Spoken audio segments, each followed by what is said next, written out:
If you are looking for a sleek gaming laptop that combines a clean look with enough performance in an easily portable chassis, well, this video is not for you. But if you want all the performance you can get, a ton of ports, well-cooled components, and above all else, a display that is pure eye candy but can also deliver for all of your content creation needs, then you might want to sit down, get your favorite refreshment, and allow me to tell you more about the redesigned Asus ROG Scar 18. If you have seen our coverage from last year, you may remember that I actually quite liked both the 16 and 18-inch versions. However, I repeatedly complained about the overall styling, which was a bit too gamery for me personally, and also about the materials as a whole, since these are expensive machines, but they did not quite deliver that premium feel you would expect. And it seems like Asus listened, at least for the most part. The 18-inch behemoth looks almost professional, if you turn off all the RGB that is, so if you are like me and you like to spend your nights playing your favorite games while using your laptop to earn rent all day, this one might be very interesting for you. In terms of specs, Asus did not cut any corners with the Scar, and our review unit comes with Nvidia's new flagship, the mobile RTX 5090, complete with its still pretty insane 24 gigs frame buffer, 64 gigs of RAM and 4 TB of SSD storage consisting of 2 drives in RAID 0. It's also the first notebook in the studio powered by Intel's new Arrow Lake HX laptop silicon, so it will be very interesting to see what Team Blue has in store against AMD's Fire Range CPUs. And before you get your pitchforks ready, I know this one is super expensive, especially in our review config, which I simply would not recommend at all. The Scar is super easy to upgrade, and more about that later, so just get yourself the GPU and CPU combo you like with the base RAM and storage config and add whatever you want later.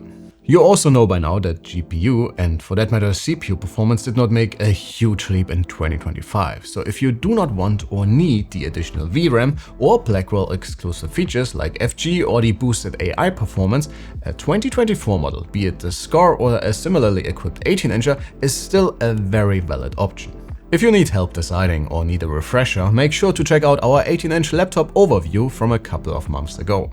But this video is of course about the 2025 Scar, and performance aside, it has a lot of additional benefits compared to its last-gen counterpart. And the most obvious of them all is of course the design. If you set the RGB to white or off, this one looks again very professional, with clean lines all around, and even the exhausts at the back do not hint too much at the underlying ROG gaming DNA. And even with the new underglow light strip all around the big chassis, I like it a lot, and I think it still looks quite tasteful and almost like the 18-incher is floating on your desk. The display lid is made from aluminium as it was in last year's version, but Asus brought back the Enemy Vision LEDs, which can display all sorts of messages, animations and even low-res pictures. Yes, it's gimmicky, but it's unique, and I'm all for that kind of stuff, and it's a very welcome way to personalize your laptop. And speaking about the aluminium lid, the base unit is still mostly plastic, which is a bit of a bummer. A metal keyboard cover, for example, would have gone a long way to further improve the Scar here. However, structural rigidity is mostly fine, especially for the lid, while there is some flex for the lower part of the ROG. It's not a complete deal breaker, but compared to the competition, which is mostly similarly priced, Asus still has some catching up to do. That said, weight is almost certainly a factor here as well. While the 2025 version is a bit heavier than its predecessor, which probably comes from the hybrid vapor chamber cooling solution, it's still not as crazy as something like the Alienware M18 for example. And even the MSI Titan adds a lot more strain on your back if you dare to move these behemoths around a lot. So again, compromise is definitely the name of the game here. Fortunately, that is not the case regarding ports, and with 3 USB-As of the 10 gigabit variety, an HDMI 2.1, 2.5 gigabit Ethernet, a headphone jack, the new reversible power connector and a pair of Thunderbolt 5 capable USB-Cs, you are ready for anything. Wi-Fi transfers have been fast and reliable, while the 2 megapixel webcam is very average, and I really can't wait to say something different about the premium gaming laptop's camera, but it seems like it may take some time before we get there. I rarely talk about accessories during our reviews because, well, usually you do not get anything apart from your laptop and the charger. But at least with our review sample, we also got a mouse, a headset, a backpack and a 100-watt USB-C charger within the box. Both the mouse and headset are wired, and of course not the latest and greatest in the realm of gaming peripherals, but they feel good enough. So if you do not own anything yourself, you at least have the full setup to jump into your games right away. Alright, let's talk maintenance. I already showed this in our preview during CES, but Asus came up with this toolless access system, and I really hope it becomes some sort of standard in the laptop world. You simply move this little switch here and the bottom panel pops right off, allowing you access to a pair of SODIMMs and NVMe slots, which use these little latches we already know from Asus's motherboards and are therefore toolless as well. It's a genius consumer-friendly solution, and I hope we will see this in more laptops in the not-so-distant future. Regarding inputs, Asus did their homework, and the RGB keyboard offers solid travel, great tactility, and an overall satisfying feel for games and longer typing adventures. I was also left surprised by the massive trackpad, which offers a very subdued and therefore very premium feeling click. It's just a minor thing, but it helps a lot with the overall premium experience, which is what you want when shelling out that much cash for a new laptop. And with that, it's finally display time. And I have to say it again, when it comes to mini LED panels and offering a ton of customization options so you can get the most out of the panel tech, Asus reigns supreme. The 18-inch QHD Plus panel delivers impressive brightness results, though you should be aware that you only get those super deep blacks in HDR. So in SDR, contrast is a little lower than what you would usually see in similar panels, but you also have to deal with only minimal or almost non-existent blooming. You can also remove it completely by simply selecting the single zone backlight in the Armoury Crate software, which is also what you would want to pick when you use the Scar for any sort of even remotely color-critical content creation endeavors. Add in the pre-calibrated profiles, the very accurate factory calibration, and almost 1500 nits in HDR combined with 750 in SDR, and you have a laptop panel that once again delivers for both work and games. And guys, I mean it. In HDR games, highlights from explosions or when in a darker area with candles or something look simply impressive.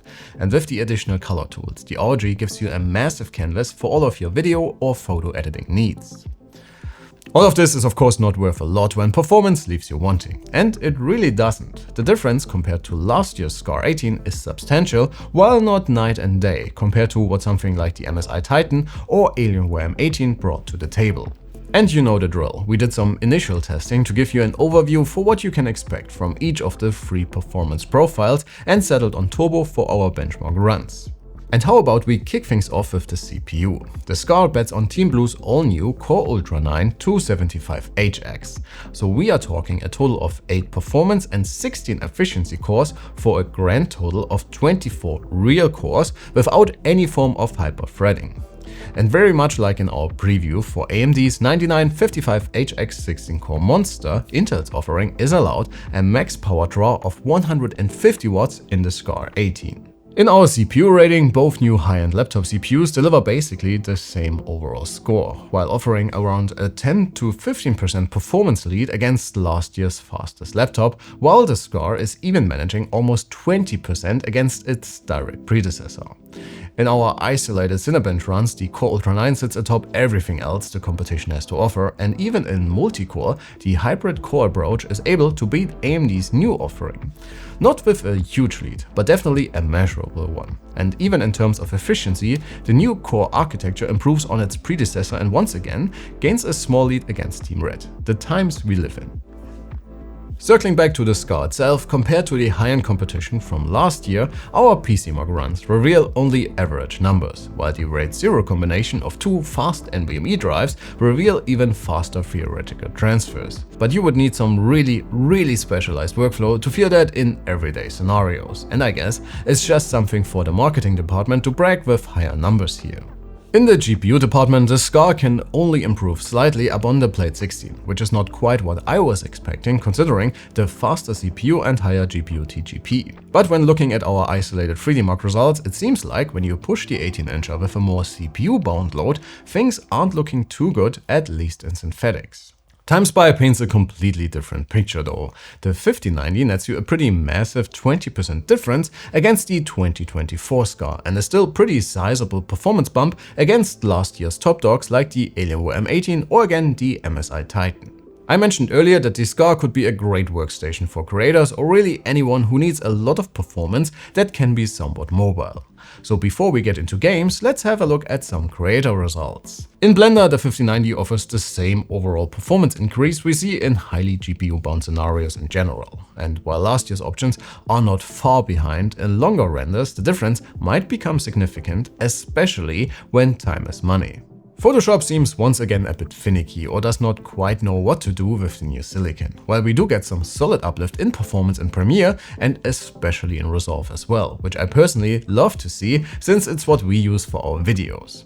As a side note, for Resolve we did our testing with a press build, since the official release has not been updated with the full support for Nvidia's new architecture. In my experience, general editing works flawlessly, but if you use anything that specifically asks the tensor cores to do some work, you might not quite get the full performance in the public build yet. When it comes to games, I was a little concerned after our initial Firestrike results, but it seems that was without reason, since for now the Scar 18 sits comfortably on top of our 18-inch competition in our 1080p rating. Of course, it's the first one in this class we have been able to test, so it will be quite interesting to see how or if the story changes once we have been able to get our hands on more laptops within the same form factor. So please make sure to hit that sub button so you do not miss our coverage, and if you feel entertained so far, I'm sure that like button works as well. I opted for Cyberpunk 2077 to compare native render performance against the competition, and once again you do get a performance boost, and in case of the Scar especially when comparing it to its direct predecessor, and in 4K we see the biggest overall FPS gain compared to the 40 series mobile GPUs in general. These are all the games we have tested on the Scar itself, starting in 1080p and all the way up to 4K. And as you can see, you can easily drive the 18-inch display without a problem. And if you own a higher-res external monitor, that is a viable option as well. If you want even more eye candy to take advantage of new graphics tech like path tracing for example, or to get a smoother overall gaming experience, DLSS and MFG are of course Nvidia's headline features for the new 50 series cards. I did some additional runs in Cyberpunk using both the RT Ultra setting with normal ray tracing and the RT Overdrive setting, which means path tracing. And that is really what you have to keep in mind here, especially with the native results. We are talking about the latest and greatest in game graphics, which were only introduced a few short years ago. You do not have to use it, but boy does it ever look pretty, and with DLSS you can get playable frame rates, and with MFG you can properly take advantage of the Scar's high refresh rate display. You get similar results in Alan Wake, and again I dialed all the settings up to 11, and even DLSS performance, which looks absolutely fine in my opinion, gets you playable frame rates, while MFG brings it into pretty insane territory. By the way, I experimented with recorded game footage for this video, using this Asus TUF capture card to capture in-game scenes without any performance hit on our test samples. So please let me know if this is something that has a benefit for you guys, and if you want to see it in more of our future gaming videos as well. And if you want to get this one or any of the other accessories you might have seen in the video, feel free to follow the links in the caption below. Some of them will be affiliate links, so we get a small kickback to be able to keep it up with all of the reviews for you guys. Your support is, as always, greatly appreciated. Alright folks, that leaves us with battery life and fan noise, and with around 5.5 hours, the Scar offers not a lot to write home about and needs recharging even quicker than its predecessor, while the overall results are pretty good compared to the competition.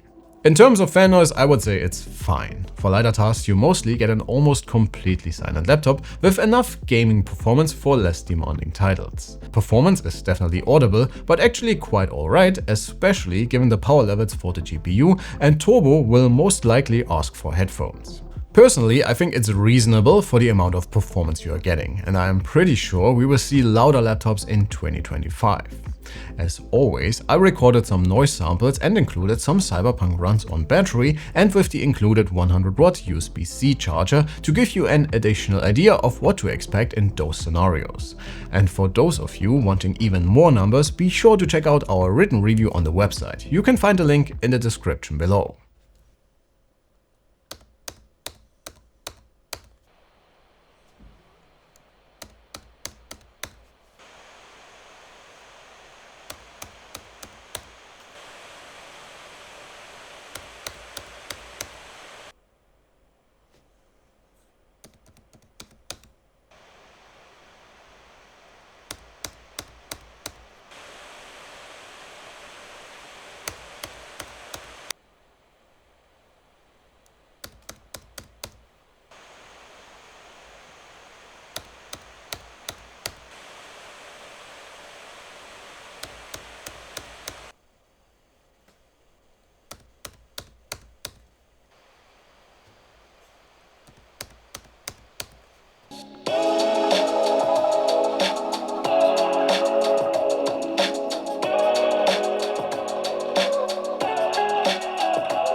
Alright guys, that was a long one, but thanks for sticking with me. If you ask me, Asus improved the Scar as a whole in all the right ways, especially with the new design.